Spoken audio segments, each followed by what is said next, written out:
Welcome back to the broadcast. You're watching Front and Center here on NTV. This is where we dissect, seek to make sense of what's happening in this country in governance and, of course, in politics. A lot has been ongoing over the last couple of days. The taxes politics have been dominating political headlines in this country, of course, starting with that rally at Nairobi's Jacaranda area, where the president, Omolo leader Raila Odinga said they will continue to rally Kenyans against the Ruto government until they resign from government. And of course, they have linked that to issues of taxes. The president, William Ruto, saying that everybody has to pay taxes. And pundits have been trying to make sense of this, saying that the president is going after the Kenyatta family with this issue of taxes. Remember, there has been the issue that has been talked about by lawmakers linked to UDA, saying that the Kenyatta family have gotten unfair tax breaks on their personal businesses and all that. We are here to try and make sense of that. Is this the politics of taxes? Is it a dangerous game to play? Is it a double-edged sword? Maybe a political hot potato? I'm joined in studio tonight by political risk analyst Dismas Mokua. I have also with me political analyst Rachel Omolo, first time on the show. Welcome. Thank you. Mark Bichacha, not very new on the show. Karibu sana, Mark. And also we have a new entrant on the show, Ogla Karani. Not very new to Kenyans seated at home. Very quickly, let me start with you, Dismas. What do you make of this taxes talk that we have seen in this country the last couple of days? Well, in my view, anybody with an income in Kenya must pay their tax. They must meet their tax obligations, but the process has to be done in a free and fair manner so that tax is not weaponized on anybody. Would you say that is what's happening, weaponization of this tax issue, from what you've seen?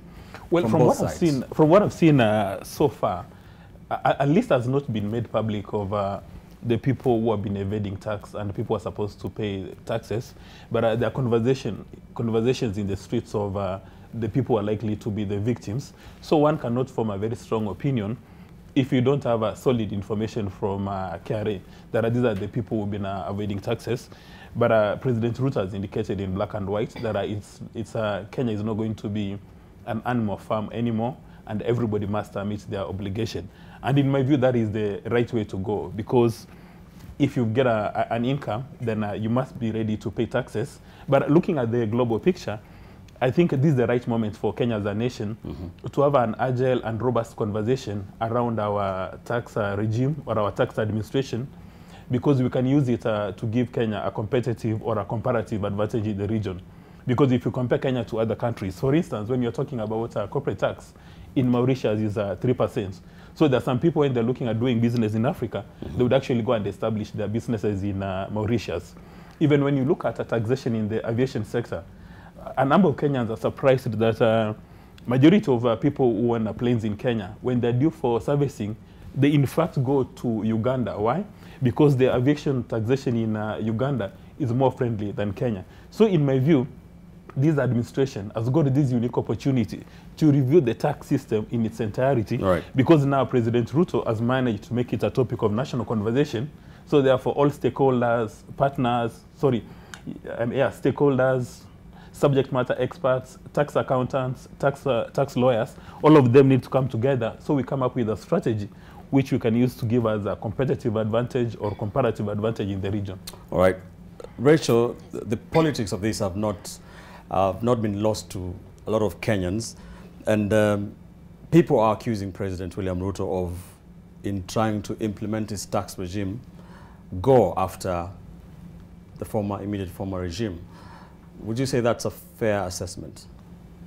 Just like my colleague has said, all of us, we need to pay taxes for the government to operate.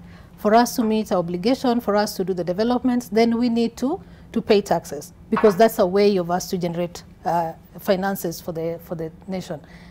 But targeting an individual, in my view, then that would be wrong.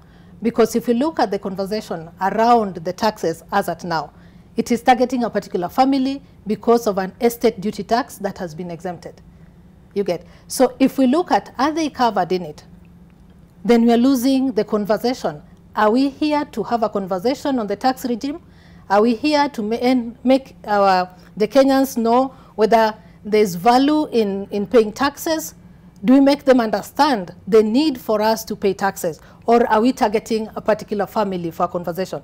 Remember, the conversation was started with Senator Cherugai about there's this particular individual who's evaded tax, and so there is need for them to pay taxes for us to recover this amount of money. So in my view, I think all of us, it is our duty to pay taxes as Kenyans, but it is wrong for us to target a particular family without telling us why is this happening the way it is happening. All right, speaking of which, thank you for bringing it up. The Nandi Senator, Senator Samson Cherargei, has written a letter to the clerk of the Senate, not filed it yet, seeking to amend the Asset Duty Act that was instituted in 1964, but it was then again reviewed in 2012, seeking to make some alterations targeting. That provision was supposed to protect the first two presidents of this country, Jomo Kenyatta, the late Jomo Kenyatta and the late Daniel Arap Moi, seeks to change it to something else. What do you make of that particular move by the Senator? Well, the Senator today has been quite vocal. He also talked about the ex-president being active politically, and therefore he is not retired, so he doesn't need a retirement office or security. Now, whether his security or not has been taken, we're looking at a situation where we're weaponizing what is right. And that's strange to say, because you are not supposed to weaponize what is right. By that I mean, should people pay taxes? By all means. They should. We all should pay taxes, because if you drive a road, in fact, if you breathe the air is pure because there's an institution that is in charge of making sure the air is pure. If you drink the water, so we need to pay taxes. That is goes without saying. But in the typical goldfish memory of this country, we have forgotten the stances that were taken hardly a year ago. There is a beer brewer somewhere in Naivasha who had a case of evading tax. There was also a certain chairman who is now a chairman of an institution who had an issue of evading tax. Now, my issue here is not that paying tax is a problem. No, no, no. My issue is we've forgotten what we were taught in kindergarten. What is good for the goose is good for the gander. Let us have equal scales. And if I was to quote the Bible, because we are a Christian country, the Lord hates unfair scales. If you are going to be fair to Dismas and say his case on tax evasion is okay, let us forget about it, I cannot then turn to Olga and say she must pay. Let us be a fair society. That is critical. Number two, the issue we are discussing, on the top of it is about taxation. But the truth of it is about the politics of the day. And the politics of the day has become about resurrecting the incumbency of Uhuru Kenyatta. Why? Because this country seems to be enthralled in the nostalgia of 2022. Azimio is talking about the elections 2022, and UDA, instead of moving forward with the country, is looking backwards and finding ways to still bring up the name of Uhuru Kenyatta and do the same politics that made them win. It was smart politics, don't get me wrong, they won. But is it the politics that this country needs? For example, if they're able to take away the security from Uhuru Kenyatta, if they're able to get the taxes they want from Uhuru Kenyatta, will my grandmother be able to afford unga? The answer is no. All right. We'll get into all those issues, a lot of them to discuss. Ogla, the president wants to fund his very ambitious budget using taxes and not debts. Is that, and from what we're seeing, is that the right way to go? Is it viable? Fact is that tax is a moral authority for every citizen all over the world. However, I don't know at my age of any country that has fully developed purely because of taxation.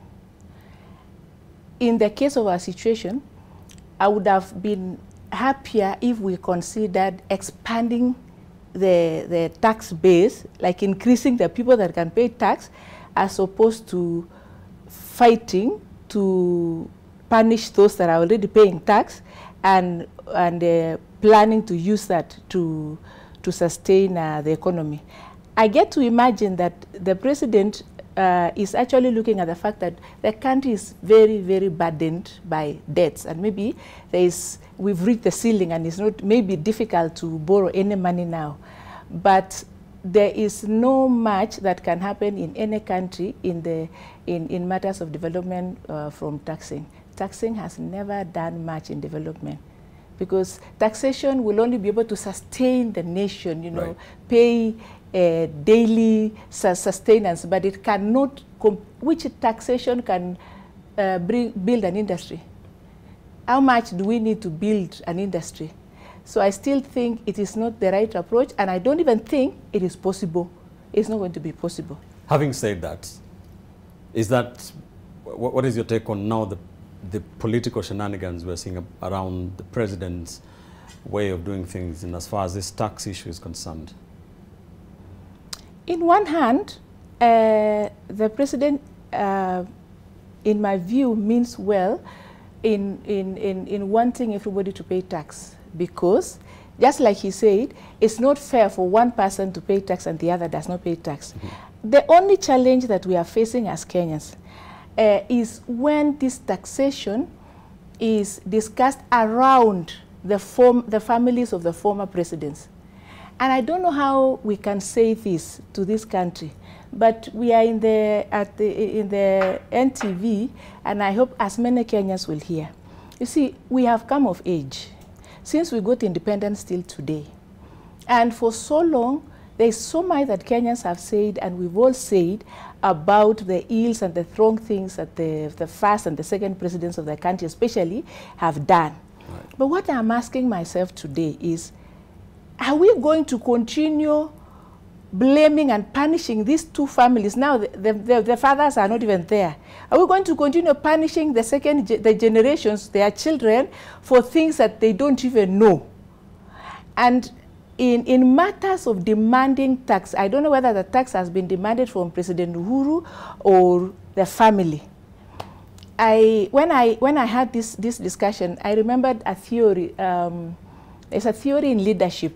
It's a theory in Christian leadership, and like my brother has just said, we are a Christian nation, and it says that when you get a job, the best thing to do is not to attack your predecessor, because it's good to let people retire and have peace.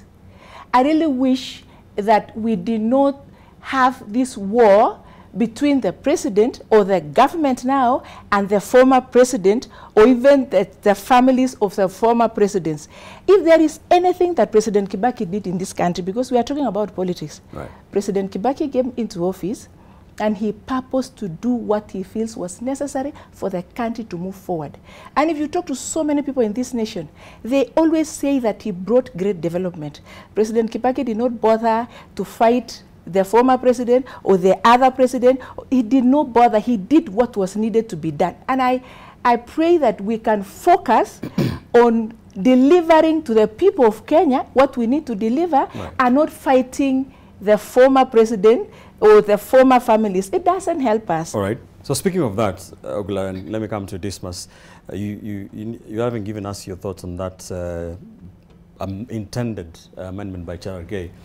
The provision that was protecting the two former presidents, the late Jomo and the late Daniel Arap Moi, borrowed heavily from colonial administration's legal system, where the queen or the king for now is the head of state, and their wealth is protected and all that. Do you think, and some tax and legal experts are saying this was even suspended, so it's not even very clear, but what do you make of that intent by Cherargei and of course the Kenya Kwanza fraternity in this? Well, you know, the current constitution, the 2010 constitution, makes it mandatory for anybody within the territory of the Republic of Kenya to pay taxes. So that's when there's no debate. If there is any piece of legislation which is not consistent with the constitution, then it's null and void, as lawyers would say. And you've quoted the example of the UK. In fact, as we have this conversation, in the UK, there does exist inheritance tax. That if you've got an estate and if somebody has got an estate and when they pass on, the standard and effective rate is 40%, up to a certain limit, 325,000 sterling pounds. Right. So the UK have got a 40% that whatever you've accumulated in this earth, if you do not give it away 7 years before death, then the Queen, or in this case the King, will come for about 40% effective. Of course, there are a number of variables and expectations and limitations. But in my view, we must be very careful. First of all, to look at, first of all, there is tax avoidance, which is when you don't want to pay your taxes in a timely manner and it's not accurate. And then also now there is evasion as well. So we need to ask ourselves that is it fair that when you're in a public office, you use the position you've been given to avoid paying taxes by coming up with, strategies to run around it to avoid paying taxes. So as I see what the senator is talking about, I've not had a chance to socialize into detail with his proposal, right. But as it were, my understanding of what President Ruto is doing, he wants to ensure that there is tax compliance. And the moment you have a tax compliance, at the end of the day, the effective, the government will collect a lot of resources, and the byproduct is that we are going to have a reduction in the percentage of, the rate at which people are going to pay tax. So for that one, nobody can fault him, because as a nation, every single leader strives to ensure that the tax compliance levels are extremely high. And then also, I've not seen KRA, presenting names that these are the people who have been evading taxes, or these are the people who have been avoiding taxes, and they are smelling a rat. So it seems that a few people are guilty. And you recall when Kenya Kwanza was campaigning, they spoke about state capture, and President Ruto and his team promised to ferociously dismantle state capture. And in my view, for him to say that he's talking about, or rather he expects high tax compliance levels, that is a strategy to dismantle state capture, because people go to office, and as soon as they've got these powerful offices, then they use the offices to serve their selfish interest. They no longer serve public interest, and they no longer serve national interest. So in my view, everybody who has got an income is under obligation. The constitution demands that you pay taxes.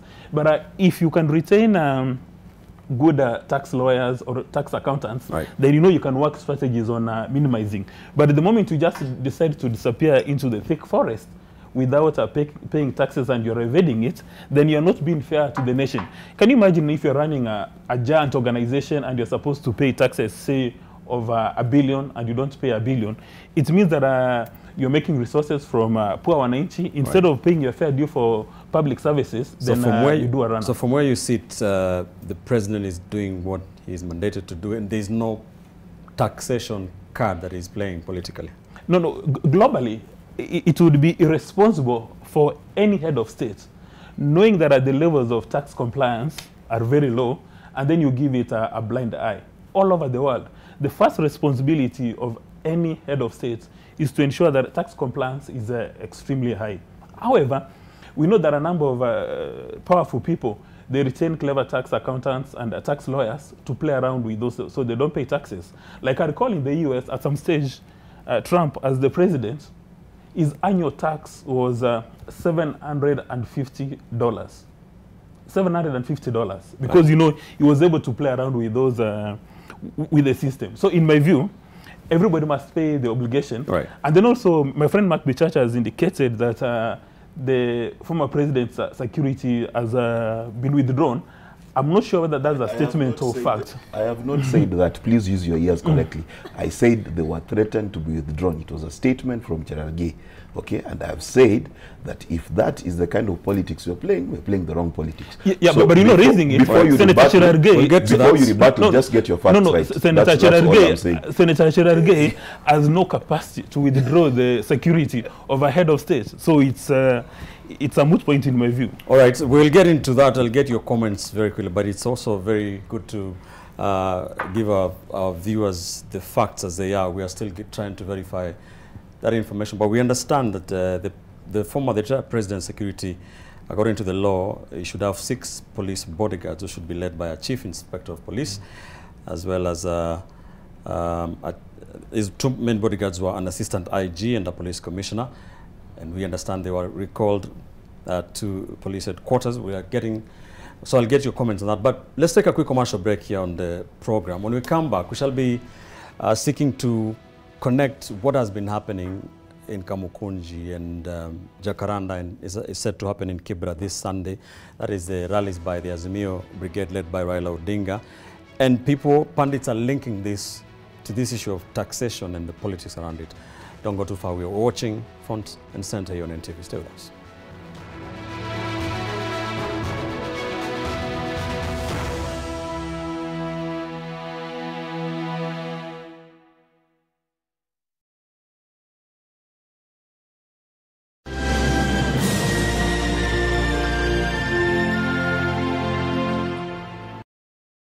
Centum Real Estate brings to you 265 Elma 1 Apartments, the newest and most stylish development in Kasarani. Pay a deposit of 250,000 Kenya shillings and the balance in flexible installments or mortgage finance.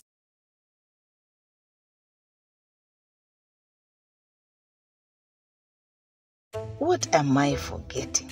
Usisahau kucheza Loto Moto. Unaweza shinda hadi milioni 2 kwenye M-Pesa. Chagua lipa na M-Pesa. Paybill number weka 757070. Account number weka neno Moto. Kisha weka star na nambari yako ya simu. Weka kiwango chochote cha pesa kuanzia shilingi 50 hadi 2000. Lipa kisha subiri draw. Ujumbe huu umeidhinishwa na BCLP.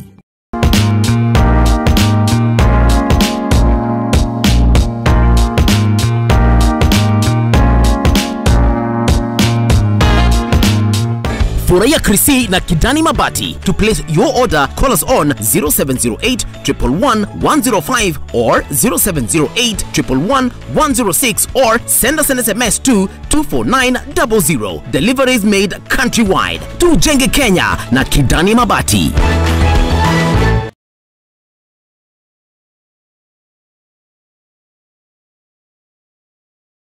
What am I forgetting?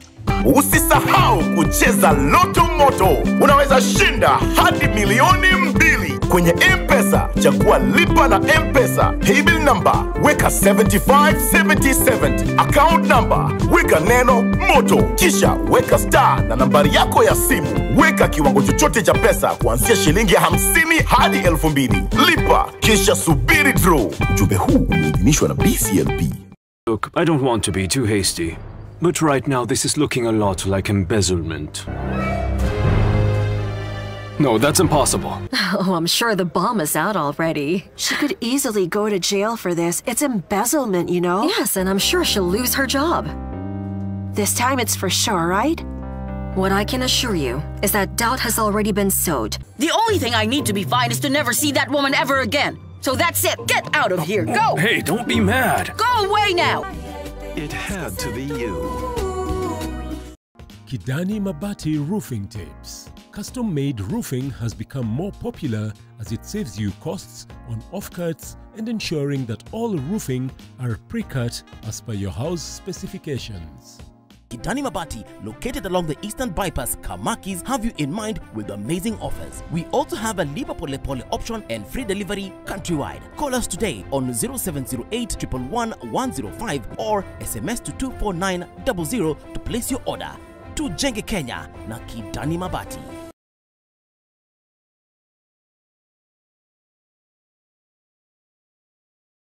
What What am I forgetting?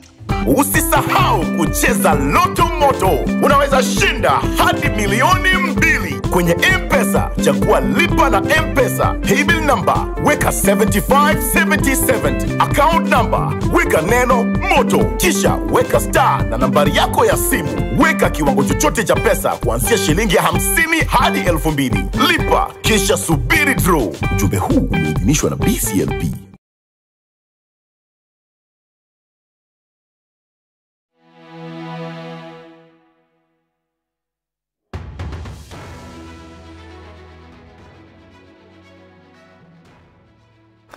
Welcome back to the broadcast. This is Front and Center here on NTV. We're talking about taxation issues that have come to the fore in the last couple of days.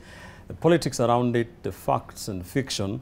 And there's something that we have been discussing here off air. But let me come to you, Rachel. Talk to me about that. Let's finish up on that issue of the estate, the act that was there, and whether it's still viable in the 2010 Constitution and all that. Do you think it's fair, first of all, protecting the provision protecting the first two presidents of this country?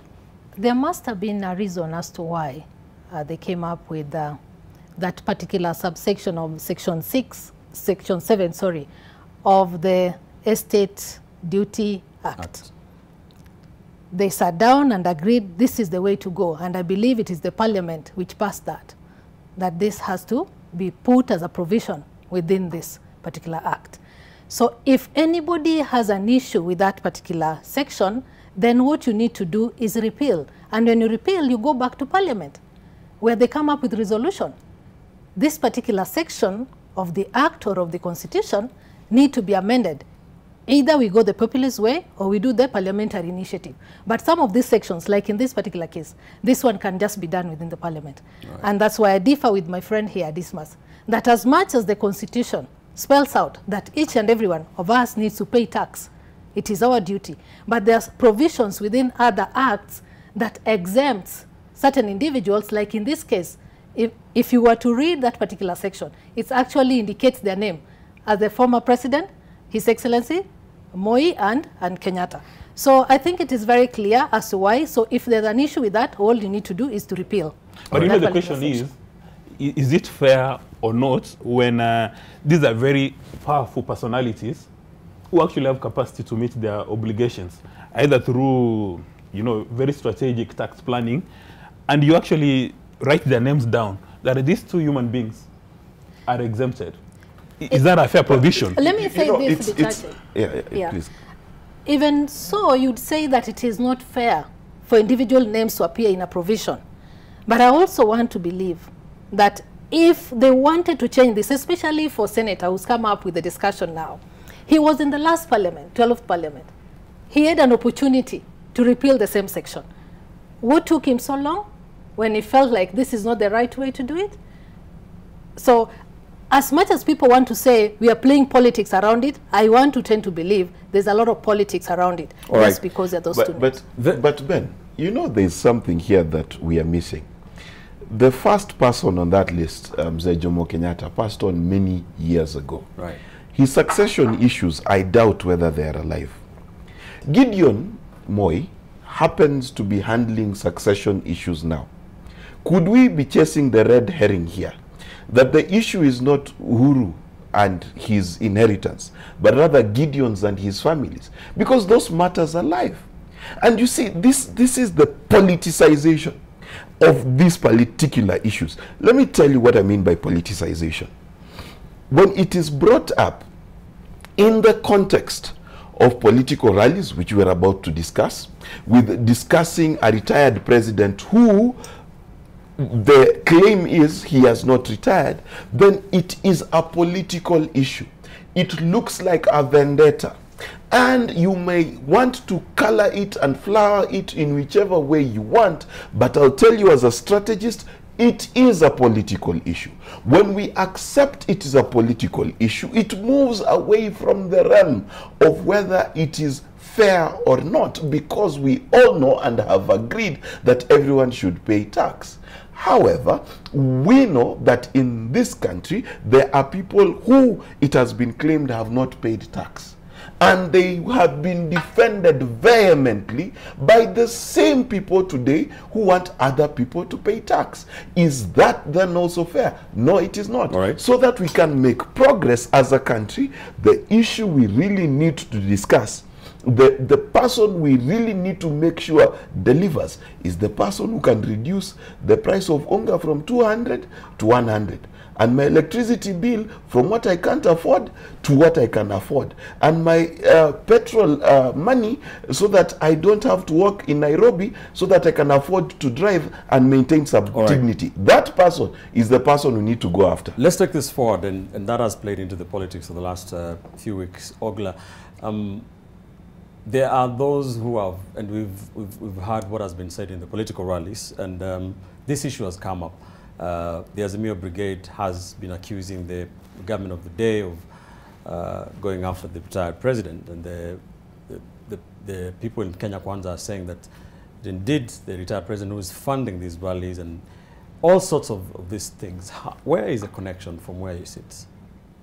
Let me just say, we also need to, I want to go back a bit to clarify that we need to agree that whereas it is important for every citizen to pay tax, like he explained that so much, and so many of our Kenyans run to other countries where taxation are lesser to do some of their, businesses. So we need to also accept as a country that this war and this fight and force for taxation can also chase away investors. It can really chase away investors. So it can actually be counterproductive.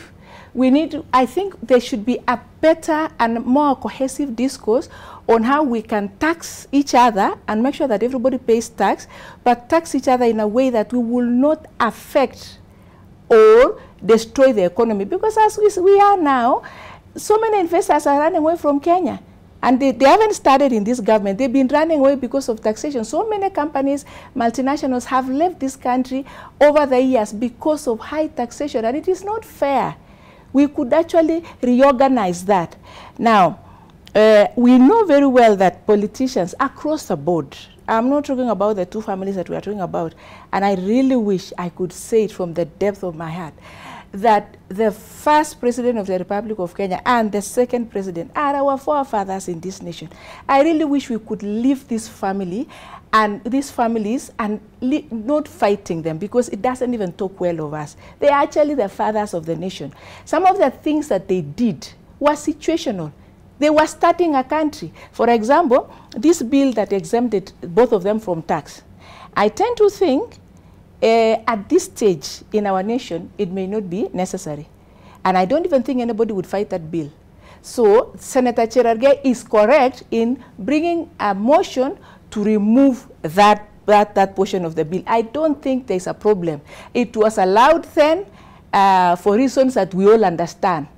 But it's not necessary now. However, if we remove that clause in that bill, are we therefore going to use that to fight these families and demand that they pay taxes from even the days when the presidents were alive? It's not necessary. Maybe we should just discuss now and say, from now henceforth, everybody pays tax, because we have progressed as a country. There's no need of using taxation as a political witch hunt or a punitive product that everybody uses in political rallies. So I feel it's not necessary.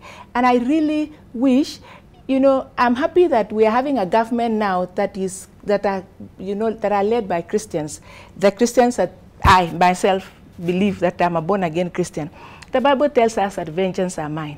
I really wish we could avoid this matter of fighting and struggling to create scenarios that can be attacking the former president or the first and the second president of the Republic of Kenya, because they are our forefathers. Let us leave these people. Could it backfire, politically speaking, for the president and the Kenya Kwanza government? You are saying, could it backfire? Yeah, if indeed they are going after people in forms of taxation from the bill that is being amended to, we've heard about the merger in 2019 of NIC Bank and CBA Bank, which is part of many other tax breaks that Kenya Revenue Authority gives to many. Would you say if this is a witch hunt, like you say, can it backfire politically for the government? I don't even think I'm interested in whether it backfires or not. I'm interested in seeking cohesion in this country and progression. If indeed there are issues even at that merger of a bank or the other, do you know, Marx says that this is a political matter. I don't know whether there is any constitution that talks about this particular matter being political. What we should be saying is that we are politicizing the wrong thing. What hinders anyone in this country from calling the MD of that bank and the other MD and sitting down, KRA have the authority, and just sitting down and saying, there are these figures we are looking at, right. What do you make of it? Do we really have to make it a political matter? It doesn't have to. All right. Because we are looking for peace in this nation. Well said. Yeah. As we wind up, Dismas. Wind up. Why something, Mark said something. We haven't started. No, we still have time. But Mark said something. If the Kenya Kwanza government, I don't know what their first priority, their first mandate is, there was a discussion about that, but if they are going about expanding the tax bracket and taxing people who the president thinks have been evading tax, there are people who say that there are people in his government that have tax issues that have been hanging over their heads. Many of those cases have been dropped so far. What would you say to that? Well, you know, let's look at it from actually an African context. Kenya is probably the only country in the region whereby when you have all these kind of disputes, we go to the courts, starting from the magistrate all the way to the Supreme Court and sort them out. So that if there is any tax dispute which has gone before a competent court of law, and the judges and magistrates in their wisdom have formed an opinion, then that is going to be the case. However, the DPP indicated at some stage that he acted under duress during the President Kenyatta administration, that somebody was breathing on his neck when he was taking some of these decisions, which in my view suggests that he shouldn't be in office because he has indicated that he has no capacity to act independently.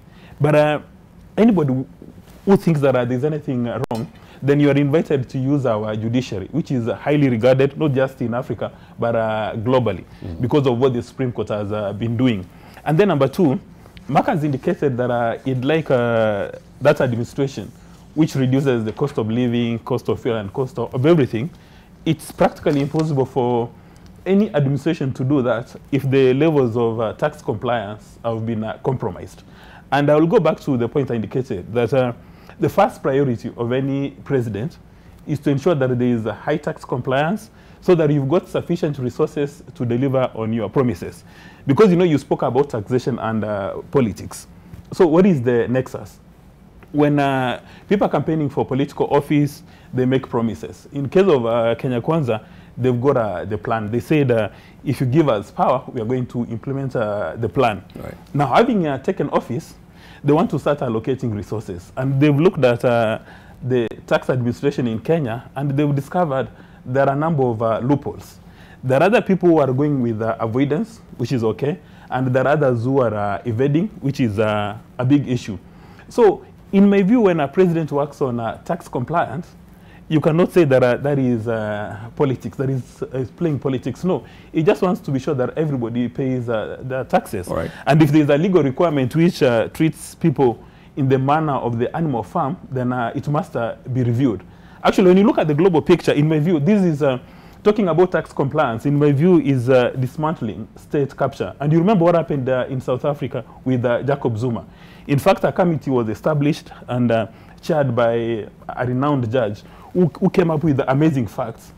And maybe even at this stage, the president should be requested to form that commission around state capture so that we know how decisions have been taken. Like, for instance, when these two banks are merging and they're given that exemption, which is perfectly legal, but is it right? Is it the moral thing to do? Because if you're a powerful politician, you're supposed to lead by example. Right. You're a powerful politician, you don't pay your taxes, but you expect Mura at Musocho Market, who sweats the entire day, to meet a tax obligation in total. Good point. Rachel, do you see any political connection at all in this tax issue that we're seeing? If we go by what Senator had mentioned and when he was talking about the former president should not be and this seen. is also in connection with the rallies that we have been seeing, Yes. and the sentiments around it. Around it, yes. So he had, I think when the former president had mentioned, I think when he went to condole with the family of the late Magoha, and I think he said something to do with let those people who are talking, let them talk, but we are yet to see their work. And so Senator Cherugai had just said something like, we will go after these people because he's associated with Azimio, who apparently does not recognize this particular government. So there's a lot of connection between what is being spoken and politics of the day. That then, if you talk or are seen together with Azimio members, then you are ultimately suggesting that you're also pro or against the government. Because these are people who've been branded like you are against the government. You don't recognize. As a matter of fact, it was said in the rally that we do not recognize this particular regime. So there's a lot of connection because everything is coming after all these rallies started coming up. Yes. All right. And if I may just say, reiterating on what Dismas just spoke about, I think we need to be very clear, even as we discuss this whole issue of taxes. Are we talking about tax exemption or evasion with this family?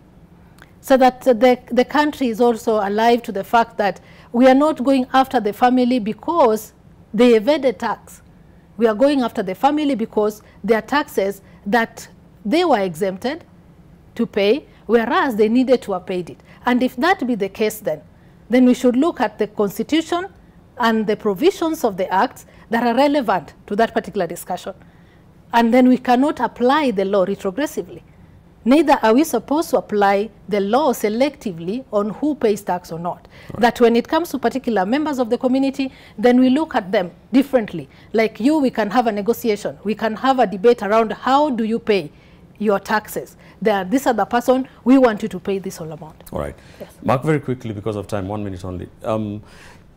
Has this issue been politicized, weaponized, whichever word you use, and what's the way to de-weaponize this for the country to move forward? First, we need to have a very realistic and broad conversation. Churches don't pay tax in this country. So not being tax exempt is apparently a godly thing. So let's not mix issues here. Number two, this country is facing inflation. And when you're facing inflation, the little economics I know is you cannot increase the tax burden because that increases the prices of commodities for one and reduces the income of people for another. Is it the time for us to look at taxes now, or do we need to soften the burden for Kenyans? Number three, there is no country that has ever written on record and said that it developed because it taxed its people. Tax is a balancing act. Tax is not just about collection. Tax is also about an incentive. It's about making it possible, not only for foreign investors, but for local investors to look at our market and say, you know what, based on the tax regime and the business I want to do, I can make some money. All right. Taxes is not just about pay, pay, pay, pay. Taxes is also about, if you can find the carrot, then you need to use less of the stick to steer the donkey. All right, I'm coming back to all of you for your final thoughts on this. But first, we did try to get deeper into this issue and try to understand especially what the Nandi senator was trying to do. Here is my file for this week tonight.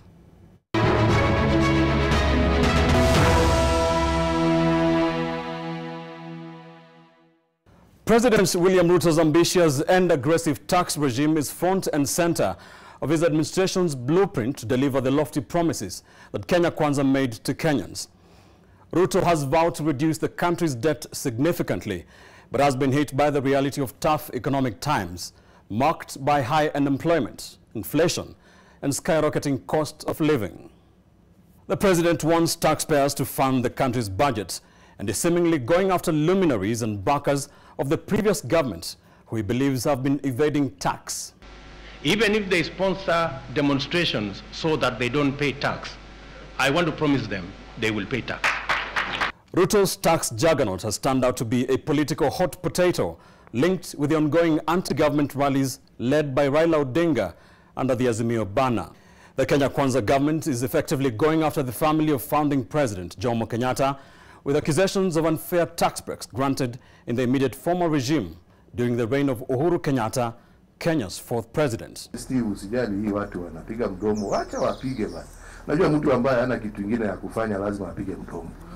Nandi Senator Samson Cherargei intends to propose an amendment to Section 73 of the Estate Duty Act of 1964, revised in 2012, which effectively exempted the country's first two presidents, the late Jomo Kenyatta and the late Daniel Arap Moi, from paying tax on their vast estates, in a piece of legislation that borrowed heavily from the colonial administration. However, Cherargei's proposed amendments and its intention have been questioned, with legal experts arguing it might not apply since the Law of Succession Act was passed back in 1982, meaning that the Estate Duty Act does not apply to anyone who died post-1982.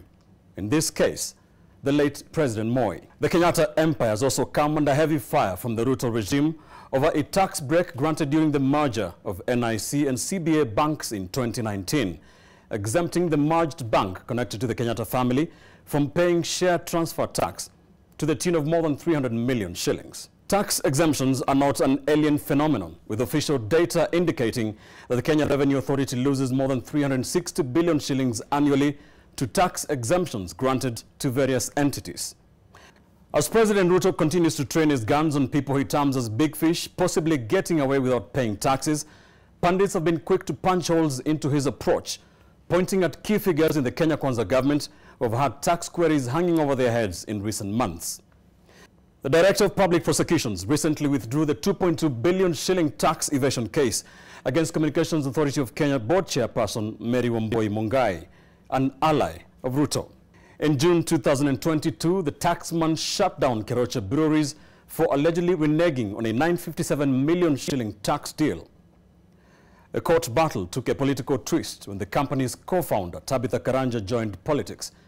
A key ally of President Ruto, Karanja is now the Nakuru senator, with the tax dispute still up in the air. Some analysts see the tax card as a double-edged sword, especially in a politically charged post-election environment, arguing that it could inadvertently breathe new life into Azimio's push to defy the state. But with a government in dire need of every tax coin it can collect and many political interests to balance, the president appears to be caught between a rock and a very hard place.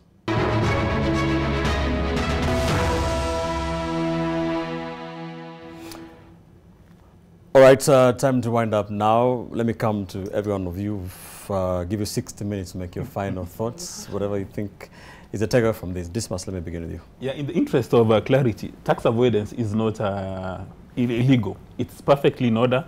That's why high net worth persons or corporates retain clever tax accountants and lawyers to do for planning for them. However, avoidance is unacceptable. But now I think the elephant in the room and a question that I should occupy all Kenyans is how we can use tax administration to do three things for Kenya.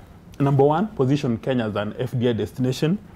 Number two, promote our exports and services.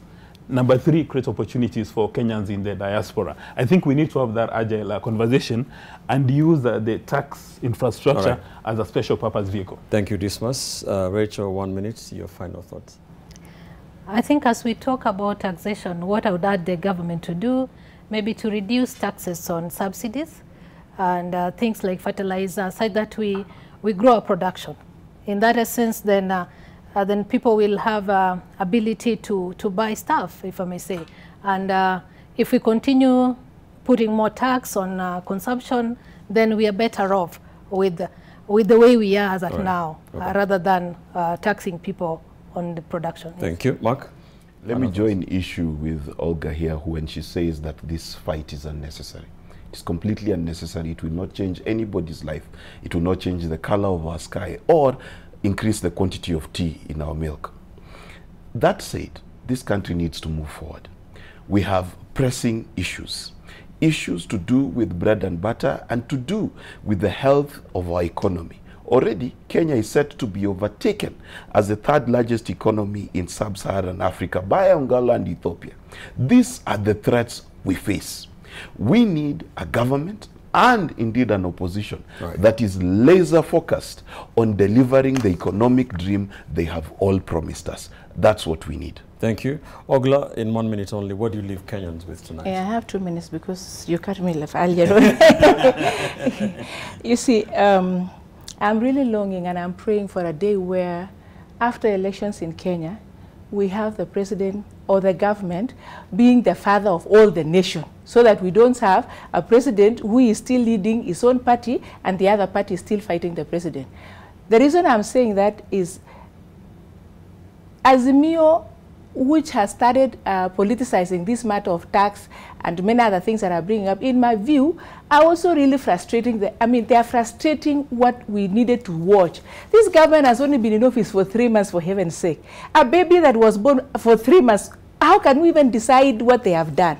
I wish these rallies would have stopped, because we are having, joblessness in this country cannot even be described. We are having so many problems in this nation. People are sick. Poverty is at the highest level. Why must we have rallies to take advantage of poor people? This same Azimio candidate, Raila himself, did not really want to become president. So if he didn't want to become president. If he wanted to become president, he would have done better. So now that he left the presidency, can we at least give this government 6 months or so before we start fighting them? Right. We will break a small baby. Well said. Almost an introduction for a new show. We'll do that next time. Thank you so much, ladies and gentlemen, for joining us on Front and Center tonight. Ogla Karani, governance experts and analysts. Mark Bichache, communication strategy and political analyst. Rachel Omolo, governance expert and political risk analyst. The Duke of Mosocho himself, Dismas Mokwe. Thank you so much for coming and helping us to make sense of what's happening in this country. We do this every Thursday from around 9:30 p.m. Do join us as we dissect the biggest political and governance issues in the Republic. I am Ben Kitili. For all of us, thank you for watching. Good night from Nairobi.